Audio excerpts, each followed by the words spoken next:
It's a great privilege to welcome you all. I think that there's no more fitting place for us to be seated than in the Knott Memorial.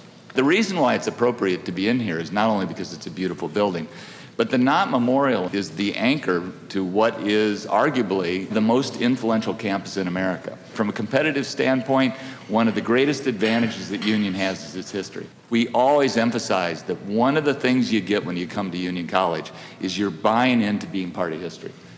You are buying into wanting to walk the sidewalks that people who have made enormous differences in the world walked, and you become part of that tradition. If you want to be part of this place, the great news is you're going to be about making a difference, not just in the lives of young men and women. You're going to be about making a difference for this country and for the world in the next century in a way that few places can lay claim to.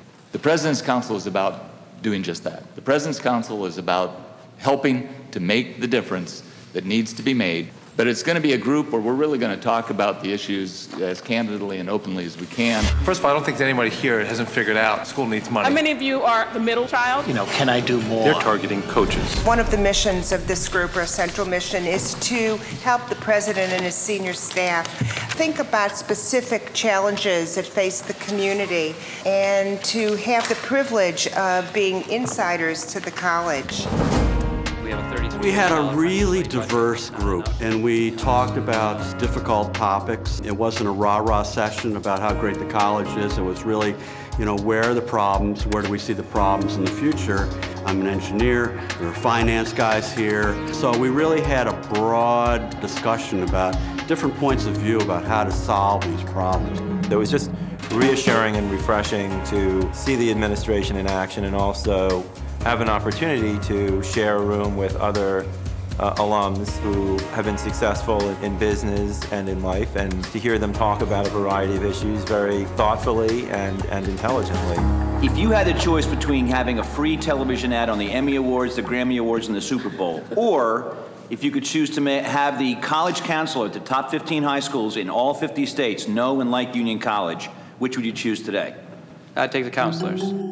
Sustainability, becomes a theme for this area. But it is a challenge. We have, I think, a little bit of marketing to do around here. It may not be a bad thing to get a small group of alums that have really good experience in marketing in different types of organizations to help counsel you on how you use the marketing mix to create differentiation. What are we doing to change the complexion of our classes that are being enrolled? And then once we get those students here, what are we doing to retain them?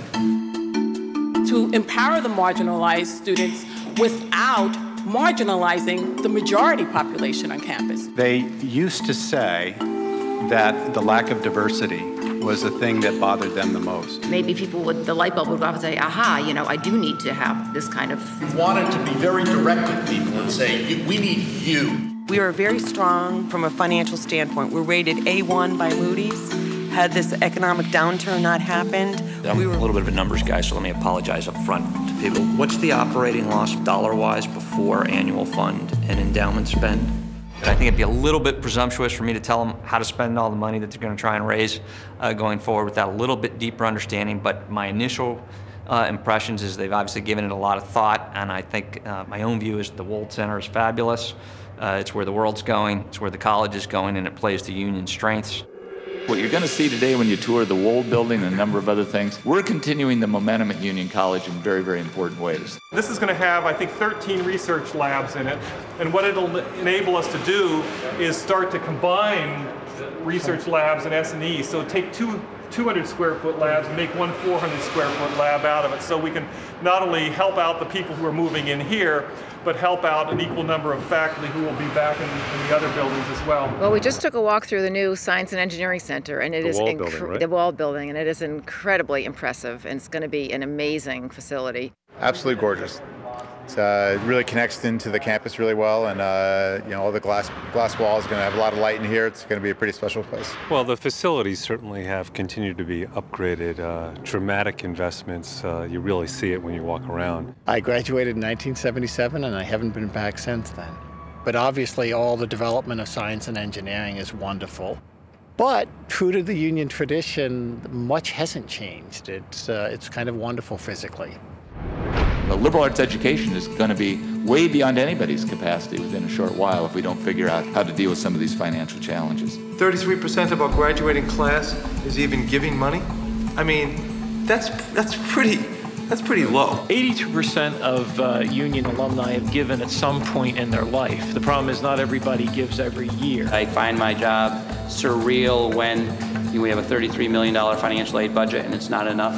I want to get there. I'm not so worried about the details, but I'm just focused that somehow I'm going to get there. In New Jersey, we only traveled to 27% of those schools. And I'd rather hire a 3.0 kid from Union than a 3.9 kid from MIT. I'm curious about the extent to which this theme resonates with you. Do you feel like you've got this kind of experience here? In 2009, we lost a lot of admissions due to financial aid just going up. Are you still losing a big portion of your admissions for 2010 due to the lack of the availability of aid? They say we graduate well-rounded students, we graduate leaders, we provide global experiences, we provide diversity. It's very hard to be differentiated. At lunch, we were talking to a student who got one of the Minerva Fellows grants, and he's going to India, and he's going to do this, turn this whole town around over there. I mean, clearly a self-motivated young man, clearly very innovative in his thinking, very excited about what he's going to be doing with his life. If you somehow could get an alum that has a vested interest, and you made the reference earlier that we're all family, and this is really something that could be measurable in the near term. So if we can place people on Wall Street, we can place folks in med school, but it's a willingness for people around this room to reach out to your classmates and say, can you help us in this academic year? How innovative would that be? What kind of reputation would that afford us as a college? I'm very impressed with just the group that they've brought here. Just the backgrounds, diversity, and everyone is really wants to be involved, give back. So it's nice to see that, and it encourages someone like myself to want to do more also. So I would recommend it to anyone who wants to get involved. I know for sure that this group is developing alumni in a brand new way. It's just another way for me to kind of get back into what's happening at a very different level with this President's Council. So it's a very interesting perspective. It's an exciting time to be Union College. We couldn't have asked to be at a better spot with our traditional strengths than the spot that we find ourselves in today, because people do understand that what Union has to offer is what you need to be successful in the 21st century. Coming together as we are to think about our problems, you need to always keep in mind that this is one of the finest schools in America. You know the difference this school makes for people in terms of the success that they have in their own personal lives. But we're going to continue to make a difference in the world. But what we will not do is compromise the academic integrity of Union College. It's a place where you can make a lot of things happen and be totally involved in, totally immersed in, and that's got to work for you.